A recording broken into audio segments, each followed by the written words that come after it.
आज का जो टॉपिक अपने पास में डिस्कशन करने का वो है डिफरेंशियल कैलकुलस का, जो जिसका चैप्टर है कर्वेचर वक्रता। कि इन जनरल देखो अपने पास में अपन जनरल लाइफ की बात करते हैं पहले, कि अपन जानते हैं कि जो बैंड होता है वो घुमाव होता है अपने पास में। जैसे फर्स्ट आपके पास में कर्व है, इसमें आपके पास में बैंड है, जो घुमाव है वो ज़्यादा आपके पास कम है। सेकंड है, उसमें इससे ज़्यादा आपके पास में बैंड है। थर्ड है, उसमें सबसे ज़्यादा बैंड है। तो इन जनरल जो आपके पास में वक्रता है, कर्वेचर है, वो आपके पास में क्या होती है, जो बैंड है वो घुमाव है वही आपके पास में कर्वेचर होता है। जैसे फर्स्ट वाला आपके पास में कर्व है, इसका आपके पास में जो घुमाव है वो आपके पास में क्या है, कम है। इसके मतलब इसकी जो वक्रता है वो आपके पास में कम होगी। इसमें कंपेयर टू फर्स्ट घुमाव आपके पास में ज़्यादा है, देन इसकी जो वक्रता है वो आपके पास में ज़्यादा होगी कंपेयर टू फर्स्ट। इसमें सबसे ज़्यादा बैंड है, इसका मतलब इसकी जो कर्वेचर है वो सबसे ज़्यादा होगी compare to both of this. Then ये चीज़ ध्यान रखना कि जितना ज़्यादा बैंड होगा वक्रता उतनी ज़्यादा अधिक होगी, और जितना ज़्यादा बैंड कम होगा वक्रता उतनी कम होगी। अब इसको ये तो हो गया कंसेप्ट अपना कि अपन एक जनरल लाइफ में सोच के देखें। अब मैथमेटिकली इस चीज़ को अपन को अप्लाई करना है, देन अपन को इसको डिराइव करना पड़ेगा ताकि अपन इसके बेस जो क्वेश्चन है उनको अपन सोल्व कर सकें। देन देखो इस पर करते हैं डिस्कशन अपन। मान लेते हैं कि ये अपने पास में कोई भी कर्व है, इस पे दो पॉइंट लिए P एंड Q।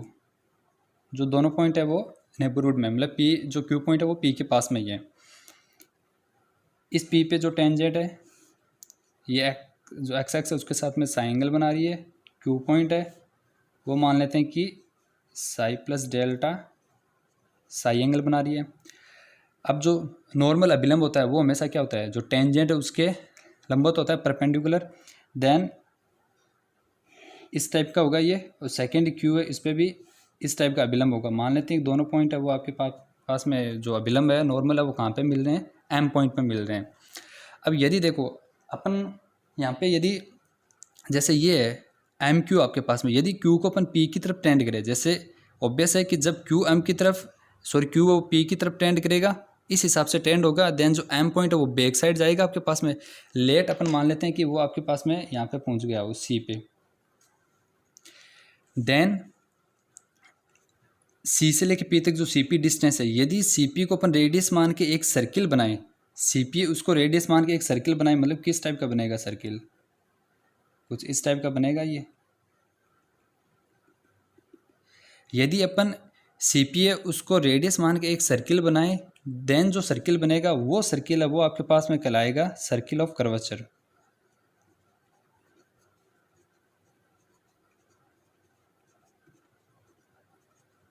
ठीक है। देन फर्स्ट चीज़ तो ये होगी सर्किल ऑफ कर्वेचर, कि CP को रेडियस मान के एक सर्किल बनाए तो वो कहलाएगा सर्किल ऑफ कर्वेचर। सेकंड है कि जो रेडियस CP है वो आपके पास कहलाती है रेडियस ऑफ कर्वेचर, और इसका नोटेशन है रो, रेडियस ऑफ कर्वेचर। उसके बाद में थर्ड है ओनली जो वक्रता कर्वेचर है वो कितनी होगी, उसका जो नोटेशन है वो है कप्पा। ये होता है 1/रो। जो रेडियस आपके पास, जो रेडियस ऑफ कर्वेचर आप फाइंड की है उसके 1/रो, ये आपके पास में कहलाती है कर्वेचर। देन तीन चीज़ है आपके पास में, सर्किल ऑफ कर्वेचर क्या है, रेडियस ऑफ कर्वेचर क्या है, एंड ओनली कर्वेचर क्या है। अब देखो इसको इस चीज़ से कैसे अपन जो एक्चुअल जो जनरल डेफिनेशन अपने बताई थी उससे किस हिसाब से इसको रिलेट करें। देन देखो फॉर एग्जांपल अपन दो रेडियस की बात करते हैं। जैसे एक मान लो आपके पास में रो1 है, ठीक है। ये मान लेते हैं कि रो1 जो रेडियस क्या है, एक सर्किल है उसकी रेडियस ये है। मान लेते हैं कि ये मान लो अपने पास में रेडियस है। अब इसको लेके अपन एक सर्किल बनाते हैं, देन सर्किल है वो किस टाइप का बनेगा, कुछ ऐसा होगा। सेकंड एक, और ये इसका सेंटर है C1। ऐसे एक सेकंड लेते हैं रेडियस, फॉर एग्जांपल जैसे अपन ने रेडियस इससे कम लिए कंपेयर टू फर्स्ट, रो2 का मान रो1 से कम है। देन इसको लेके अपन एक जब सर्किल बनाएंगे तो कुछ इस टाइप का होगा, और इसकी जो सेंटर मान लिया C2 है। अब देखो फर्स्ट में देखो इसमें रेडियस का मान ज़्यादा है, रेडियस ज़्यादा है देन ऑब्वियस है कि आपके पास में सर्किल बड़ा बनेगा, सर्किल बड़ा बन रहा है देन ऑब्वियस है कि सर्किल में जो घुमाव है वो आपके पास में क्या होगा, कम होगा। घुमाव कम है इसका मतलब कि हमेशा आपके पास में जो वक्रता वो क्या होगी आपके पास में, जितना घुमाव कम होगा बैंड कम होगा उतनी वक्रता कम होगी। और यहाँ पे जो वक्रता कप्पा 1 है वो क्या आएगी 1/ρ1। इसका मतलब कि जब रो का मान अधिक हुआ, ρ1 का मान अधिक है देन 1/ρ1 क्या होगा, कम होगा। मतलब वक्रता है वो आपके पास में क्या आएगी, कम आएगी। ऐसे सेकंड में देखो ρ2 इक्वल टू क्या 1/κ2। अब यहाँ पे देखो जो रेडियस है वो कंपेयर टू फर्स्ट कम है, इसका मतलब सर्किल छोटा बनेगा, सर्किल छोटा बनना है देन सर्किल में जो बैंड है इसके कंपेयर में आपके पास में ज़्यादा होगा, बैंड ज़्यादा है इसका मतलब कि इसकी जो रेडियस है वो आपके पास में क्या होगी, कंपेयर टू फर्स्ट ज़्यादा होगी। देन यहाँ पे देखो सॉरी ये उल्टा कर दिया, जो कप्पा 2 है वो क्या होगा 1/ρ2। अब ρ2 का मान आएगा यहाँ पे देन 1/ρ2 है वो आपके पास में क्या होगा, फाइंड करेंगे। इसका मतलब कि देखो फर्स्ट के लिए जो बड़ा सर्किल था इसका मतलब इसमें बैंड कम था देन कप्पा 1 आपके पास में 1/ρ1 आ गया उस। अब सेकंड के लिए अपन कप्पा 2 फाइंड करेंगे, छोटा सर्किल बना आपके पास में मतलब कि उसमें बैंड ज़्यादा है, इसका मतलब इसकी वक्रता है कंपेयर टू फर्स्ट है वो आपके पास में क्या रहेगी, ज़्यादा रहेगी, क्योंकि ρ2 का मान है ρ1 से आपके पास में कम है देन ऑब्वियस है कि 1/√2 का मान है 1/ρ1 से ज़्यादा होगी। मतलब ओवरऑल आपके पास में कप्पा 2 है वो किससे बड़ा होगा आपके पास में, कप्पा 1 से। तो ये इन जनरल अपन जो ये डेफिनेशन देखते हैं कि जो बैंड के आधार पर, तो उस डेफिनेशन से कैसे ये जो मैथमेटिकल डेफिनेशन है उसको रिलेट करना है वो चीज़ है। ये चीज़ किस लिए काम आती है, क्योंकि अपन को जब क्वेश्चन गिवन होते हैं तो वहाँ पे ऐसा तो नहीं कि अपन जो ये कर्व बना के बैंड बना के उससे सॉल्व करेंगे, उसके लिए अपन को कुछ ना कुछ मैथमेटिकल फॉर्म चाहिए। और वो मैथमेटिकल फॉर्म है वो कौन सी होगी, यहाँ से अपन आपको ये पूछेगा कि वो जो कर्वेचर है वो फाइंड करो, देन आप क्या फाइंड करना, पहले रो फाइंड करना। जैसे आपने रो फाइंड कर लिया, रो फाइंड करते 1/ρ फाइंड कर लेना, देन ऑटोमेटिक आपके पास में वक्रता कर्वेचर है वो आ जाएगी। अब इन पे बेस अलग अलग जो फॉर्म गिवन होगी, जैसे इंटरसेक्ट इक्वेशन नए समीकरण हुई, फिर आपके पास में ये कार्टेशियन फॉर्म हुई, पैरामेट्रिक फॉर्म हुई, पोलर फॉर्म हुई, इन सब के लिए रो का मान अलग अलग फार्मूला है, उन्हीं फार्मूले से अपन सब फाइंड करेंगे। देन नेक्स्ट है वो देखते हैं अपन क्या होंगे इसमें। अब देखो अब अपन को इसमें डिफरेंट जो कर्व गिवन होंगे उन सब के लिए आपको रेडियस ऑफ कर्वेचर और कर्वेचर फाइंड आउट करना है। अब जैसे सबसे पहले बात करते हैं इंटरसेक्ट इक्वेशन नए समीकरण, मतलब कि एस और साई के बीच में जो रिलेशन होता है वो आपके पास में क्या कहलाता है, इंटरसेक्ट इक्वेशन। एस का मतलब है लेंथ ऑफ आर्क, मतलब जो भी कर्व आपके पास में गिवन है उसके किसी भी चाप की लंबाई, एंड एस है, एस का मतलब ये कि जो कर्व है उसके किसी भी पॉइंट पी पे जो टेंजेंट खींची गई उस टेंजेंट के द्वारा एक्स एक्स के साथ बनाया गया एंगल, देन उसके लिए रो इक्वल टू होगा ds/d साई, वहाँ से जो कर्वेचर है वक्रता है वो 1/ρ हो जाएगी। सेकेंड है कार्टेशियन फॉर्म। इनके देखो इनके जो प्रूफ भी है लेकिन प्रूफ इनके इतने मोस्ट नहीं है, क्योंकि इन पे बेस्ट क्वेश्चन है वही आपके पास में मोस्ट होते हैं। देन प्रूफ पे इतना ज़्यादा मत ध्यान देना, जो प्रूफ है वो देख लेना, आपको बुक में मिल जाएगा आसानी से, लेकिन है ईजी वो। तो सेकंड अपने पास में कार्टेशियन, जब कार्टेशियन की बात करते हैं रो इक्वल टू 1 + dy/dx का होल स्क्वायर, इसको होल पावर 3/2/d2/dx2। अब इसमें यह चीज़ ध्यान रखना है, यदि dy/dx इन्फिनिटी आ गया, dy/dx इन्फिनिटी का अपन जानते हैं कि dy/dx क्या होती है आपके पास में, slope of tangent at A point p। इसका मतलब कि यदि आपके पास में जो कर्व है उसके किसी भी पॉइंट p पे जो टेंजेंट है वो यदि x एक्स के साथ 90 डिग्री एंगल बना रही है तभी tan 90 इन्फिनिटी होगा, तब आप ये फॉर्मूला यूज़ नहीं करोगे, क्योंकि यदि आप ये पुट कर दोगे ऑब्वियस है रो इन्फिनिटी हो जाएगा ना, और चूँकि रेडियस है तो कोई ना कोई फाइनाइट नंबर आएगा आपके पास में, तब आप अपन को ये यूज करना है रो इक्वल टू 1 + dx/dy का होल स्क्वायर की पावर 3/2/d, सॉरी यहाँ पे d2x कर लेना, d2x/dy2, क्योंकि dy/dx इन्फिनिटी है तो dx/dy 0 हो जाएगा, और वहाँ से d2x/dy2 भी अपन फाइंड आउट कर लेंगे। यानी ये होगा कार्टेशियन के लिए। नेक्स्ट है पैरामेट्रिक इक्वेशन। पैरामेट्रिक इक्वेशन का मतलब क्या हुआ कि x भी किसी दूसरे वेरिएबल का फंक्शन है और y भी जो दूसरा वेरिएबल है उसका फंक्शन है, जैसे x t का फंक्शन है y भी t का फंक्शन है, देन जो इस टाइप की इक्वेशन है वो आपके पास में पैरामेट्रिक इक्वेशन कहलाती है। उसके लिए rho equal to x dash square plus y dash square की power 3/2 upon x dash y double dash minus y dash x double dash, जहाँ पे एक्स डैश है वो d x upon d t है और वाई डैश है वो D Y, x dash है वो आपके पास में d x upon d t है और वाई डैश है वो आपके पास में d y upon d t है। यहाँ से अपन डिफ्रेंशिएट फाइंड कर लेंगे d x upon d t और डी वाई डी टी, ये इसमें पुट कर देंगे देन सॉल्व हो जाएगा। अदरवाइज अपन इसको ऐसा भी कर सकते हैं, यहाँ से डी वाई अपॉन, जैसे ये d y upon d t find किया, यहाँ से d x upon d t find किया, तो इसमें इसको डिवाइड कर दो, then d y upon d x आ जाएगा, फिर d two y upon d x two और फाइंड कर लो, देन इस फॉर्मूला का यूज़ कर सकते हैं अपन इसमें। वो आपकी इच्छा हो, दोनों में से कुछ भी कर लेना, कोई फ़र्क नहीं पड़ेगा। अपन जो नेक्स्ट इस पर जो क्वेश्चन है इन सब पे वो भी करेंगे, लेकिन ये पहले अपन फॉर्मूलाज देख रहे हैं एक बार। नेक्स्ट है कि जब आप रेडियस ऑफ कर्वेचर आपको ओरिजिन पे फाइंड करना है, मूल बिंदु पे, क्योंकि देखो पीछे कहीं पे भी अपन को ओरिजिन मेंशन नहीं किया हुआ था, इन जनरल कोई भी पॉइंट की बात कर रहे थे, लेकिन जब ओरिजिन की बात कर रहे हैं अपन, तब उस केस में देखो जो न्यूटन मेथड है वो अपन यहाँ पे काम में लेते हैं कि फर्स्ट अपने पास में क्या है, if curve passes through origin and axes is tangent at origin, मतलब कि यदि कर्व आपके पास में मूल बिंदु ओरिजिन से गुजर रहा है और एक्स एक्स है उसकी स्पर्श रेखा है मूल बिंदु पे, तब हमेशा जो radius of R O C है, रेडियस ऑफ कर्वेचर, वो होगी limit x tends to 0 y tends to 0 x square upon 2y। तो ये फॉर्मूला ध्यान रखना, इस फॉर्मूले से अपन क्या वैल्यू जो गिवन कर्व होगा उसमें पुट करके सॉल्व करेंगे। वो एग्जाम्पल आएंगे सामने, क्वेश्चन अपन वहाँ पे डिस्कस कर लेंगे किस हिसाब से इसका यूज़ करना है, एक बार फॉर्मूला ध्यान में रखना। और ऐसे यदि एक्स एक्स की जगह वाई एक्स टेंजेंट हुई, देन ये वाई स्क्वायर अपॉन 2x हो जाएगा, इतना डिफरेंस आ जाएगा।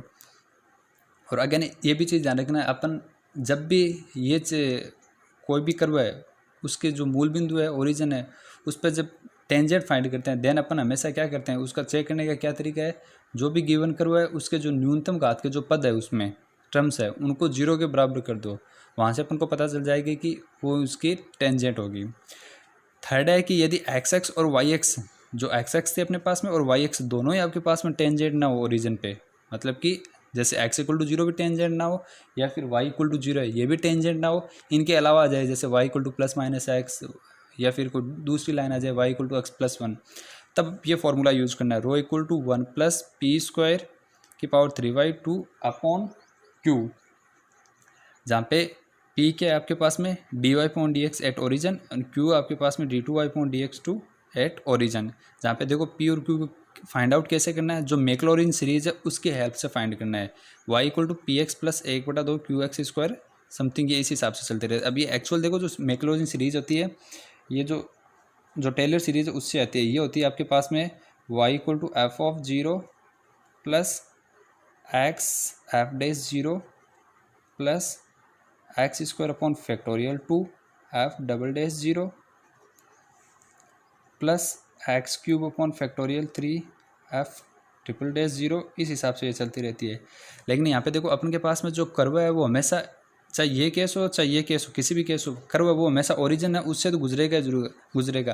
कंडीशन कहाँ पे चेंज हो रही है, जब एक्स एक्स टेंजेंट हो वाई एक्स टेंजेंट हो, जब दोनों ही टेंजेंट ना हो, तो जब कर्व ओरिजिन से गुजर रहा है देन हमेशा जानते हैं कि अपन f0 इक्वल टू क्या होगा 0, देन यहाँ से y इक्वल टू क्या बचेगा एक्स एफ डैश 0, और एफ डैश 0 आपके पास में क्या है p, देन ये हो गया P x plus x square upon factorial 2, चाहे इसको आप फैक्टोरियल 2 लिख दो यहाँ पे, और एफ डबल डैश 0 आपके पास में क्या है यहाँ पे q, देन ये क्यू एक्स स्क्वायर हो गया, ऐसे आगे टर्म चलती रहेगी। नेक्स्ट अपन को केवल p और q ही फाइंड करना होता है, इसीलिए अपन केवल यहाँ तक लिखते हैं, आगे इसका कोई मतलब नहीं होता लिखने का। अब देखो इस पर बेस अपन जो कुछ क्वेश्चन है वो करते हैं इन पे फॉर्मूलाज बेस पे। देखो ऐसे क्वेश्चन अपन करेंगे जो इन जनरल अपन को मिलते नहीं आसानी से उनके सॉल्यूशन। फॉर एग्जांपल जैसे देखो फर्स्ट अपन बात करते हैं कि अपने पास में y equal to a x upon a plus x, ये जो कर्व है इसके लिए अपन को प्रूव करना है x अपॉन वाई का whole square plus y upon x का whole square equal to 2 rho upon a इसकी पावर 2/3। ठीक है, इस कर्व के लिए ये रिलेशन प्रूव करना है जहाँ पे रो आपके पास में रेडियस ऑफ कर्वेचर है। देन सबसे पहले जो गिवन फॉर्म है वो आपके पास में कार्टेशियन फॉर्म है, देन अपन जो कार्टेशियन वाला यूज़ करते हैं, जो कार्टेशियन के लिए रो इक्वल टू क्या था आपके पास में 1 plus dy upon d x का होल स्क्वायर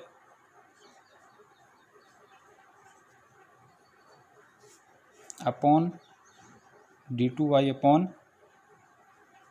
dx2, ये फॉर्मूला था। देन यहाँ से dy upon d x find करते हैं,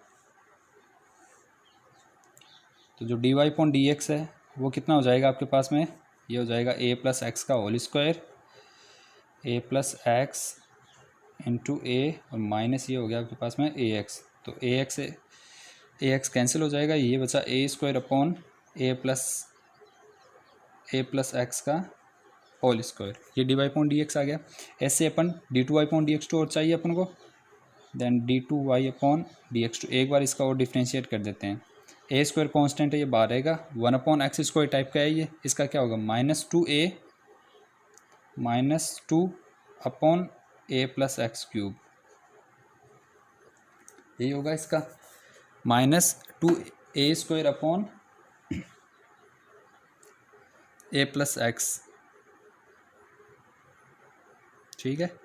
यहाँ से एक मिनट रुकना, ये ए प्लस एक्स हुआ पर ए, ठीक है। अब अगेन देखो, यहाँ से अपन इसको ये लिख सकते हैं कि जो गिवन कर्व है उससे ए प्लस एक्स है उसकी वैल्यू कितनी है, यहाँ से ए प्लस एक्स है उसकी जो वैल्यू है वो अपने पास में कितनी है, ए एक्स अपॉन वाई, वो यहाँ पे पुट कर देते हैं। देन ए स्क्वायर अपॉन ए, इसका और नीचे होल स्क्वायर है, मतलब पूरे को अपन एक्स, और क्योंकि आंसर देखो अपन को एक्स और वाई के बीच में लेके आना है, कहीं पे भी एक्स प्लस वाई मेंशन नहीं है, तो अपन पूरी टर्म में एक्स और वाई में रखेंगे, ए प्लस एक्स की टर्म हटाएंगे। ए प्लस एक्स की वैल्यू कितनी है, तो ये हो गया आपके पास में ए स्क्वायर एक्स स्क्वायर और ऊपर जाएगा वाई स्क्वायर, मतलब y square upon x square. Again यहाँ से भी कर देते हैं -2 ए स्क्वायर अपॉन, ये क्यूब है, देन ये हो जाएगा आपके पास में a cube x cube into y cube.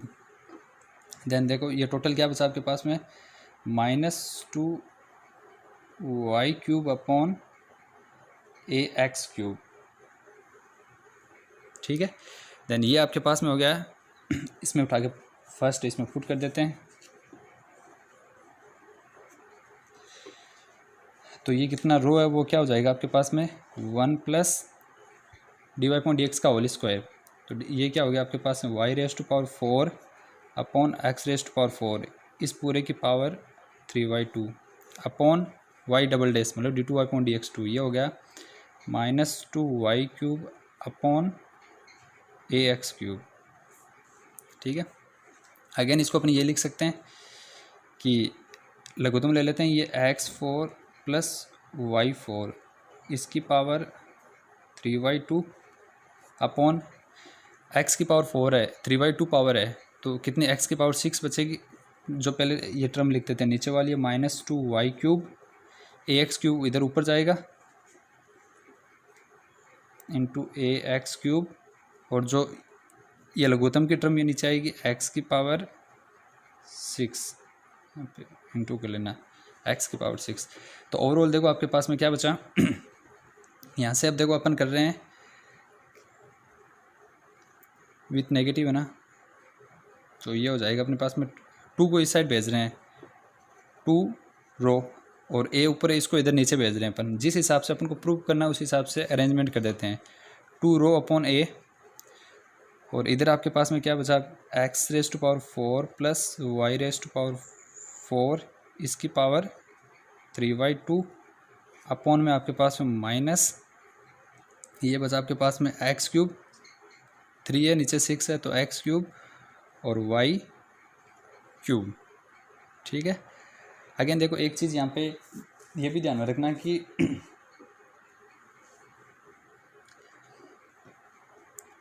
चूँकि अपने पास में देखो रेडियस है आपके पास में, तो रेडियस अपन जानते हैं कि पॉजिटिव होती है आपके पास में, इसलिए जो माइनस का साइन है उसको यहाँ पे नेगलेक्ट करना है, मतलब ये चीज़ यहाँ पे ध्यान रखना प्लस। अगेन अब जिस हिसाब से प्रूव करना है 2 रो अपॉन ए की पावर कितनी है 2/3, देन यहाँ से हो जाएगा आपके पास में 2 रो अपॉन ए इसकी पावर 2/3 कर देते हैं, इधर करेंगे 2/3, तो ये कैंसिल आउट हो जाएगा, ऊपर बचेगा x4 प्लस y4 और नीचे किया देन कितना हो गया 2/3 x² प्लस y²। देन ये क्या हो गया आपके पास में x, ये आपके पास में हो जाएगा फर्स्ट वाला, दोनों को सेपरेट कर देते हैं, x/y का होल स्क्वायर प्लस y/x का होल स्क्वायर, और इधर अपने पास में ये आई 2 ρ/a की पावर 2/3, और यही चीज़ अपन को प्रूव करनी थी। तो ये था अपने पास में फर्स्ट एग्जांपल, जिसमें अपन किस पे, जो कार्टेशियन फॉर्म है उस पे बेस में अपन देखो इसमें इसी टाइप के क्वेश्चन करेंगे जो अपन को मतलब अवेलेबल नहीं होते आसानी से, उस टाइप के क्वेश्चन। देन ये फर्स्ट था। उसके बाद में नेक्स्ट है उस पर करते हैं डिस्कशन।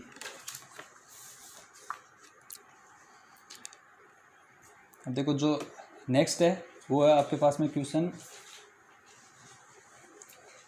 कि अपन को गिवन है y² equal to y² equal to 4a² 2a minus x upon x। इसका जो वर्टेक्स है उस पे आपको फाइंड रो एट वर्टेक्स।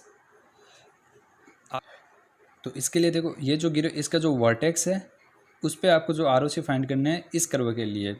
यानी इसके लिए भी अपन देखो सबसे पहले ये देखते हैं कि इसका जो वर्टेक्स है शीर्ष है वो आपके पास में कौन सा होगा। तो सबसे पहले ये कर्व है वो अपन को पता होना चाहिए। ध्यान देखो इसको करते हैं अपन ड्रॉ, किस हिसाब से होगा ये कर्व है। सबसे पहले देखो अपन जानते हैं कि यदि कोई भी कर्व अपन को गिवन है, यदि उसमें x की घात इवन है देन जो कर्व है वो हमेशा yx है उसके अबाउट सिमेट्रिक होगा। यदि x की घात इवन है देन yx के अबाउट सिमेट्रिक, और यदि y की घात आपके पास में इवन है देन xx के अबाउट सिमेट्रिक होगा। तो यहाँ पे y की घात आपके पास में इवन है, इसका मतलब कर्व xx के अबाउट सिमेट्रिक होगा, मतलब जो xx के ऊपर बनेगा वही सेम का सेम नीचे बनेगा। देन इसमें देखो अपन करते हैं कि एक तो ये पता चल गया कि जैसा ऊपर बनेगा सेम सेम नीचे बनेगा। अब सबसे पहले ये देखें x पे ये कहाँ पे 0 हो रहा है। जब x इक्वल टू अपन 2a पुट करेंगे देन y का मान क्या हो जाएगा 0। इसका मतलब ऑब्वियस है कि जो कर्व है वो आपके पास में किस पॉइंट से गुजरेगा 2a और 0। ठीक है, इतना पता चल गया। अब सेकंड देखो अपन जानते हैं कि जो अनंत स्पर्शी होती है एजम्प्टोट्स होती है वो क्या होती है कि यदि कोई भी अपन को जो कर्व गिवन है उसमें जो एक्स है उसकी जो x की हाईएस्ट पावर है उनको कोफिशिएंट को 0 के बराबर करते हैं देन अपन को अनंत स्पर्शी एजम्प्टोट्स मिलती है। और जब y की आपके पास में हाईएस्ट पावर हो और उसके कोफिशिएंट को 0 के बराबर करते हैं देन अपन को अनंत स्पर्शी मिलती है। कंडीशन क्या है कि कोफिशिएंट है वो आपके पास में कांस्टेंट नहीं होने चाहिए। ठीक है, देन यहाँ पे देखो जो गिवन कर्व है इसको अपन ये लिख सकते हैं x² इधर कर दिया अपन ने इसको 4a² 2a minus x। Then जब अपन देखते हैं कि जब yx के पैरेलल अपन अनंत स्पर्शी फाइंड करते हैं देन y के हाईएस्ट पावर देखते हैं उसको कोफिशिएंट को 0 के बराबर करते हैं। और जब x के पैरेलल एजम्प्टोट्स देखते हैं देन x की हाईएस्ट पावर देखते हैं उसको कोफिशिएंट को 0 के बराबर करते हैं। देन यहाँ पे देखो y की हाईएस्ट पावर है उसका कोफिशिएंट क्या आपके पास में x इक्वल टू 0 जो कि कांस्टेंट नहीं है। इसका मतलब कि ये जो गिवन कर्व है उसकी x इक्वल टू 0 है वो आपके पास में एजम्प्टोट्स अनंत स्पर्शी होगी। x इक्वल टू 0 कौन सी है ये। अब देखो कर्व एक आपको इतना फिक्स है कि इस पॉइंट से गुजर रहा है और इसकी ये अनंत स्पर्शी, और अनंत स्पर्शी की जो डेफिनेशन है वो क्या होती है कि कोई भी लाइन यदि किसी कर्व की अनंत स्पर्शी, इसका मतलब कि जो लाइन है और जो एजम्प्टोट अनंत स्पर्शी है दोनों का जो पॉइंट ऑफ कांटेक्ट है, मतलब जिस पॉइंट पे वो कांटेक्ट करेंगे एक्चुअल तो वो कभी कांटेक्ट नहीं करेंगे, वो हमेशा इन्फिनिटी की तरफ होगा। मतलब कि जो ये कर्व है वो आपके पास में ये किस हिसाब से चलेगा, इस हिसाब से कभी भी इसको टच नहीं करेगा। और सेम ही देखो अपने पास में चूँकि एक्स के अबाउट सिमेट्रिक है तो सेम का सेम कैसे आएगा ये नीचे एक साइड, तो ये होगा इसका ग्राफ। और ये जो कर्व है ये जो पॉइंट ए आपके पास में 2a0 ये इसका कहलाता है वर्टेक्स। तो ये चीज़ ध्यान रखना इस पॉइंट पे, मतलब कि एट ए वर्टेक्स मतलब अपन को 2a और 0 इस पॉइंट पे आपको अनंत स्पर्शी है वो फाइंड करनी है। अब देखो करते हैं इस पर। सबसे पहले अपन बात करते हैं वही कि रो अपने पास में क्या है 1 प्लस वाई डैश स्क्वायर इसकी power 3/2 upon y double dash. Y dash मतलब d y upon d x, y double dash मतलब d2y/dx2। तो वाई डैश पहले इसके लिए फाइंड करते हैं। देन यहाँ से देखो इसका डिफ्रेंशिएशन कर देते हैं अपन। इसको आप फर्स्ट बोल देना, इसको सेकंड बाई फर्स्ट। इसका डिफ्रेंशिएशन करते हैं। Then 2y Y dash 4a² constant अपने पास में, इसका करेंगे। देन सबसे पहले ऊपर वाला ए मतलब एल्फा अपॉन बीटा टाइप में, एफ अपॉन जी टाइप में, उसका कर देते हैं। ऊपर वाला का -1 हुआ तो -1/x, फिर 1/x का -1/x², तो -2a-x तो सेम रहेगा और अपॉन x², यही हुआ अपने पास में। देन वाई डैश है वो क्या हो गया आपके पास में, माइनस कॉमन आ जाएगा यहाँ से, 2 इसको कैंसिल करेगा, 2a² अपॉन y, और यहाँ से अंदर हो गया आपके पास में 1/x plus 2a-x upon x²। इसको और सिंप्लीफाई कर सकते हैं अपन, 2a² अपॉन y इंटू ये लघुत्तम आएगा, ऊपर x जाएगा, तो ये बचेगा आपके पास में टोटल 2a अपॉन x², मतलब कि 4a³ अपॉन x² y। ये हुआ आपके पास में वाई डैश। अब देखो किस पॉइंट पे फाइंड करना है आपको, 2a और 0 पॉइंट पे फाइंड करना है। देन वाई डैश है वो क्या होगा आपके पास में, 2a और 0 पॉइंट पे, x का मान 2 है, y का 0 है। देन ये क्या देगा हमेशा आपको, इन्फिनिटी देगा। इसका मतलब अपन ये फार्मूला यूज़ नहीं कर सकते, क्योंकि अपन ने वो चीज़ देखी थी पहले फार्मूला, कि जब इन्फिनिटी बन रहा है आपके पास में dy/dx, देन जो फार्मूला है वो कौन सा यूज़ होगा आपके पास में, रो = 1 + dx/dy का होल स्क्वायर, इसकी होल पावर 3/2 अपॉन d2x/dy2। क्योंकि यहाँ से dy/dx आपके पास में इन्फिनिटी आ रहा है, इसका मतलब कि उल्टा करेंगे। देन dx/dy है किस पॉइंट पे, ये 2a और 0 पे, ये कितना हो जाएगा 0। अगेन यहाँ से जो dx/dy है उसकी वैल्यू, ये तो फर्स्ट वैल्यू आ गई dx/, अब d2x/dy2 है, ये भी अपन को फाइंड करना है। देन सबसे पहले तो देखो ये फाइंड करने के लिए अपने पास में सबसे पहले यहाँ से dy/dx ये है, तो dx/dy उल्टा हो जाएगा, ये कितना हो गया, x² y/4a³।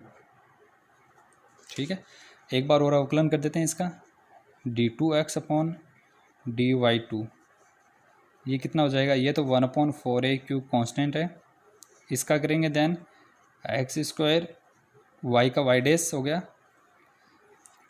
सॉरी y के रिस्पेक्ट में कर रहे हैं। देन y का 1 होगा, x² सेम रहेगा, फिर प्लस y सेम रहेगा, और x² का कितना हो गया 2x डैश, ये चीज़ ध्यान रखना, इसको x डैश भी बोल सकते हो आप। अपन y के रिस्पेक्ट में अवकलन कर रहे हैं, 1/4a³ कांस्टेंट रहेगा, x² y के रिस्पेक्ट में 1 हो गया, फिर प्लस y सेम रहा x² का 2 dx/dy हो गया, ये कितना हो गया 1/4a³। वही अपन ये फाइंड कर लेते हैं, d2x/dy2 किस पॉइंट पे, 2a और 0 पे। देन ये कितना हो गया, x का ये है 2a² और y का मान आपके पास में 0 है, और x डैश का मान भी आपके पास में 0 है, तो ये 0, मतलब टोटल हो गया आपके पास में 4a²/4a³, मतलब 1/a। तो जो रो है वो आपके पास में क्या हो गया, 1 प्लस यहाँ से dx/dy 0 अपने पास में, तो 1 + 0 इसकी पावर 3/2 अपॉन d2x/dy2, 2a और 0 पे, ये कितनी है 1/a, मतलब रो = क्या हो गया आपके पास में a। और तो इसके लिए जो ये कर्व था, इसके लिए जो रेडियस ऑफ कर्वेचर है वो रो का मान कितना होगा a, और यदि आपको वो पूछता है कि इसकी जो वक्रता है वो बताओ, वो हो जाएगी 1/a। तो ये मोस्ट क्वेश्चन था, अच्छा क्वेश्चन था। इसके बाद में नेक्स्ट क्वेश्चन है, उन पर भी अपन करते हैं डिस्कशन।